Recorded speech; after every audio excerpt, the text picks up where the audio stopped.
आप लोगों से मैं सभी से यह गुजारिश करूंगा कि आप अपने बच्चे को एक अच्छी शिक्षा दें और उसे शिक्षा के लिए प्रेरित करें उसको।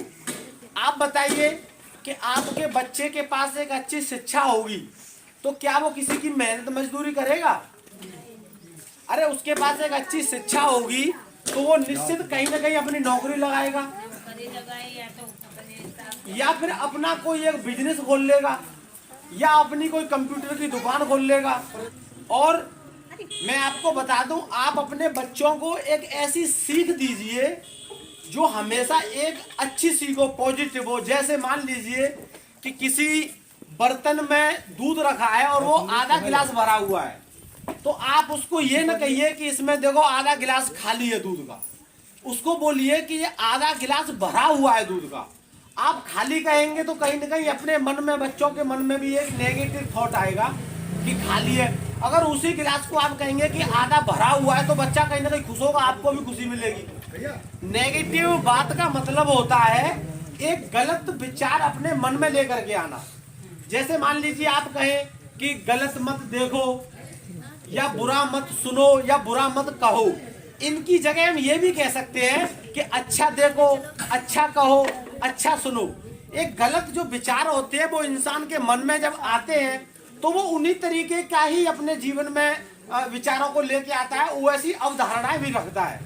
अगर आप हमेशा पॉजिटिव बातें करेंगे, अच्छी अच्छी बातें सिखाएंगे तो निश्चित वो उसी तरीके की भावनाएं भी अपने मन में रखेगा कि नहीं रखेगा। तो मैं बच्चों को मैं छोटी सी कहानी सुनाऊंगा मैं कि एक कांच का एक जो है एक फ्रेम बना हुआ था कांच का, और उस कांच के फ्रेम में एक मगरमच्छ डाल दिया गया था छोटा सा।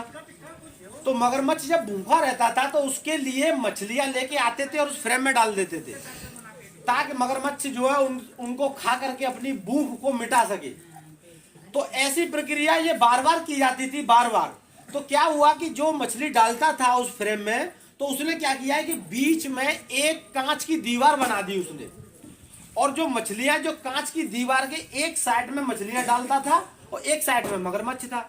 वो जैसे ही मगरमच्छ मछली को खाने आता था तो उसके बीच में जो कांच की दीवार थी उसमें उसका मुंह टकराता था। उसको दिखाई तो देता नहीं था कि कांच है क्या है, वो समझता था कुछ भी नहीं है, वो आगे बढ़ता था वो, और जैसे ही बढ़ता था उसका मुंह जो था उस कांच में टकराता था। वो इस तरीके की जो अवधारणाएं होती थी वो बार बार इस तरीके का काम करता था और बार बार उसके विचार उसके मन में आता था कि ये बार बार मुझ में से कांच टकराता है, तो वो हर बार उसको रोक लेता था वो। तो उसको पता चल गया था लास्ट में कि ये जो इस यहाँ से मैं आगे नहीं बढ़ सकता हूँ और ये मछलियां इसमें ऐसे ही घूमती रहेंगी। तो क्या हुआ कि कुछ दिन बाद उस कांच जो था बीच में उसको निकाल दिया गया। अब निकाल दिया गया तो मगरमच्छ वहीं की वहीं बैठा हुआ है। उसके दिमाग में ये घुस गया था कि मैं यहाँ से आगे जाऊंगा तो मेरा सर इसमें टकरा जाएगा, लेकिन उसको नहीं पता था कि अब कांच की जो दीवार थी वो हट चुकी है वहां से और वो वहीं की वहीं बैठा था।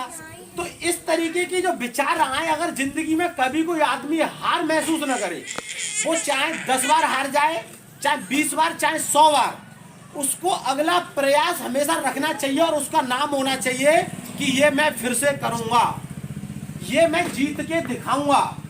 अगर आप भी उस मगरमच्छ की तरह बैठ जाएंगे तो बताइए मछलियां तो उसमें घूमी रही है, दीवार तो है नहीं है। अगर वो एक प्रयास और करता तो हो सकता था कि अपनी भूख मिटा पाता, आगे बढ़ेगा। आप बच्चों को शिक्षा नहीं देंगे तो आप बताइए, अगर आप आज एक आम का पेड़, यहाँ तो बहुत मलियावाद है, यहाँ तो बहुत आमों की भंडार है और आप तो देसी कलमी आम है, तो आप अपने आप को किसी से कमजोर कैसे समझ सकते हैं? आप सभी लोग यहाँ पे खड़े हुए हैं, मैं आप सभी लोगों से यही कहूंगा हाथ जोड़ के कि आप अपने बच्चों को एक अच्छी शिक्षा दीजिए। आपके बच्चे पढ़ेंगे तो आपका भी मनोबल बढ़ेगा, आपको अच्छा लगेगा। बताइए आप काका कि जब आपके बच्चे पढ़ेंगे तो आपको कैसा लगेगा? अच्छा लगेगा कि नहीं? अब अच्छा लगेगा कैसे? जब आप बच्चों को समझाएंगे नहीं तो फिर तो अच्छा आएगा ही नहीं जीवन में। जैसे आपने जीवन व्यतीत किया वैसे बच्चा भी जीवन व्यतीत करेगा।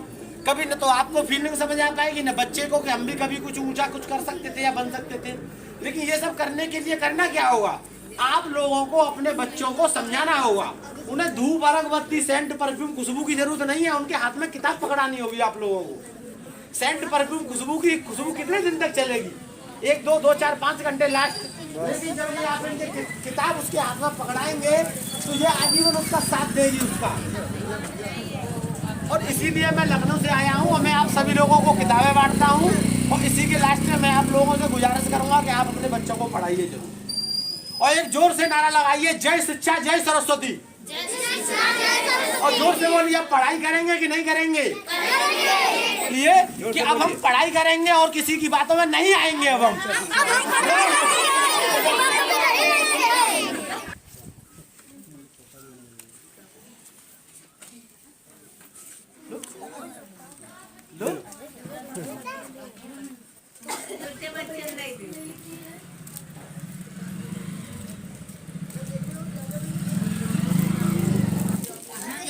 उधर बदले लाई बांट दो।